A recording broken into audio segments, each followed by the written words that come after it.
Okey, ubah diri dia daripada work hard kepada work smart. Okay, what is the difference between work hard and work smart? Apa difference dia? What is the definition of work smart? Kalau kita tengok, biasa kalau kita cakap pasal work smart ni, kita refer pada orang barat dia tu kan. Stephen Covey, siapa lagi? Dale Carnegie, siapa lagi? Maxwell. Semua tuan-tuan buku sampai 100 ringgit pun ada.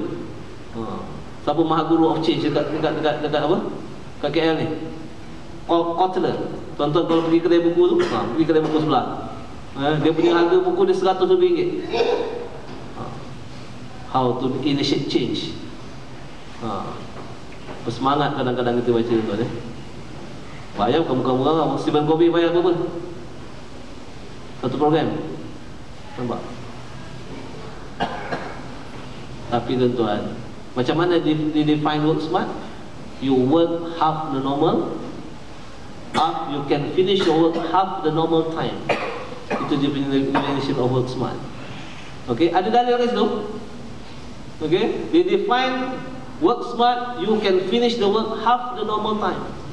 Ada dalil kat situ? Tak ada. Tapi definasi work smart dalam Quran apa? Definisi work smart dalam Quran, you work with the strength of Allah. Itu definisi work smart. Dalil dia duduk pada surah Al-Imran. Nampak? You work with the strength of. Sekarang tuan-tuan, you nak solve problem, you tahu ke jawapan? You tahu ke?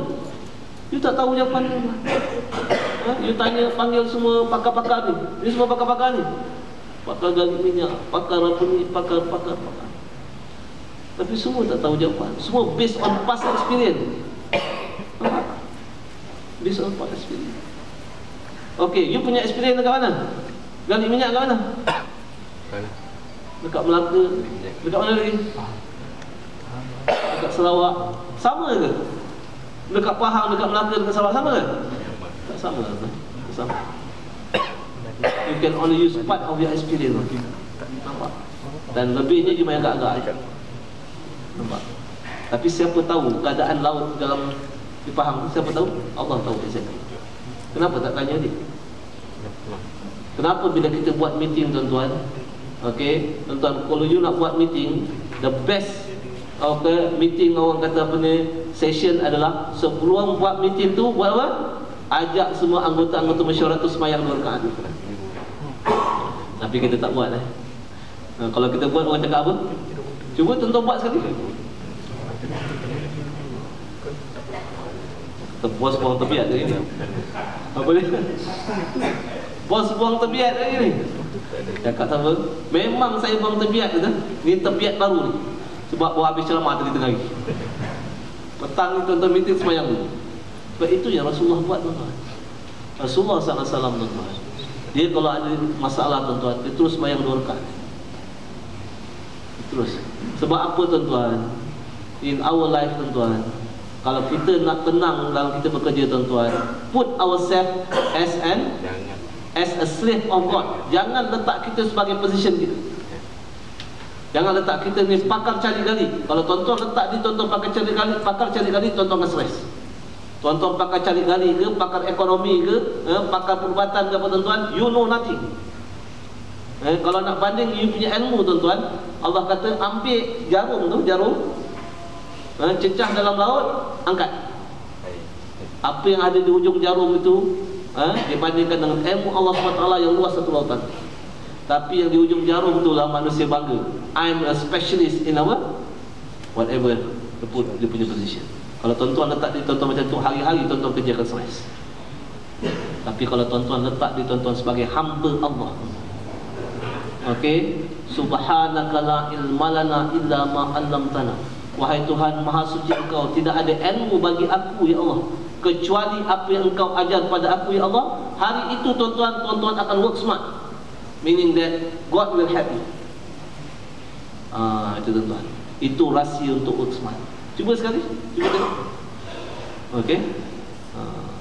Cuba tuan Kalau tuan-tuan segan nak buat dulu dekat office, tuan-tuan buat kat rumah. Ataupun sebelum katakan tuan-tuan apa? mesyuarat tu turun sekejap kat surau ni, semayang 2 rakaat. Ya Allah, saya ada masalah hari ni Allah. Okay, yang I need your guidance. Please help me. Minta benda tu sincerely from your heart. InsyaAllah Allah will help. Nampak? Itu tuan. Dan itu yang daripada wa iyyaka nasta'in. Kita kena train kita punya mindset sekarang tuan-tuan. Okey, bila ada masalah saja, walaupun masalah tu within our control tuan-tuan, within our control. Jangan sekali-kali letak dia to you. Put it to Allah Subhanahu Wa Taala. Walaupun benda tu nampak small, to you probably small problem. Contoh tuan-tuan, kita sakit kepala.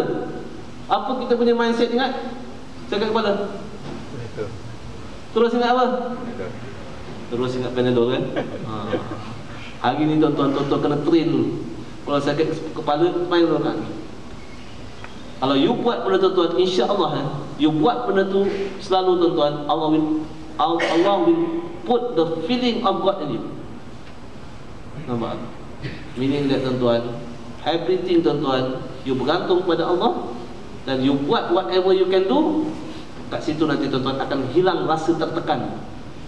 Dia akan bebaskan you punya apa? Pemikiran tuan-tuan daripada bergantung kepada diri you, pada bergantung kepada Allah. When you have that tuan-tuan, okay, you will be a very confident person bila buat satu benda. Ini rahsia tuan-tuan yang ada dalam Al-Quran yang kadang-kadang kita tak perasan. Wa iyyaka nasta'in. Tak habis lagi tuan-tuan. Kita akan sambung mula depan lagi apa makna wa iyyaka nasta'in. Okey, itu sebab tuan-tuan nak tafsir suatu ayat tuan-tuan. Itu sebab dah berbulan-bulan saya tak habis lagi, baru setengah. Okey, sebab banyak aspek yang kita nak cerita tuan. Okey, walaupun Fatihah itu cuma 7 ayat saja. Tapi prinsipal dia tuan-tuan govern the whole of our life. Okey, itu tuan-tuan. Itu sebab kalau kita dapat orang kata pegang prinsipal dia, will be a good person. Yang penting kita akan tenang setiap hari. Kita punya kerja tuan-tuan tidak akan menekan kita insya-Allah. Jadi setakat tuan-tuan yang mampu kita sampaikan. Wabillahi taufiq. Assalamualaikum warahmatullahi taala wabarakatuh. Wallahu a'lam. Cuma sebelum saya tutup tuan-tuan, saya nak mengucapkan jazakumullah khairan katsiran kepada siapa-siapa yang menderma menyumbang kepada korban kepada Mak Tafiz, dan juga kepada sumbangan-sumbangan yang tuan-tuan berikan selama ni untuk menyokong Mak Tafiz kita. Kita nak bina ni kalau pelajar kita yang this kind of mindset tuan-tuan dengan Al-Quran. Okey tuan-tuan dan kalau tuan-tuan ada lagi nak menyumbang, bolehlah tuan-tuan sumbangkan selepas apa ni. Dan saya ada bawa resit tuan-tuan resit sumbangan tuan-tuan yang saya akan serahkan kepada surau. Semua ni dah berapa bulan tuan-tuan. Terima kasih banyak-banyak dan juga resit korban saya akan segera kepada jawatan kuasa surau. Ada resit korban kat sini. Dan kalau tuan-tuan rasa ada kelapangan, boleh datang ke sekolah untuk ambil daging korban bagi mereka yang nyumbang kepada tu. Nanti sekejap lagi saya akan serahkan kepada jawatan kuasa. Jadi jazakumullah khairan katsiran. Wabillahi taufiq. Assalamualaikum warahmatullahi wabarakatuh.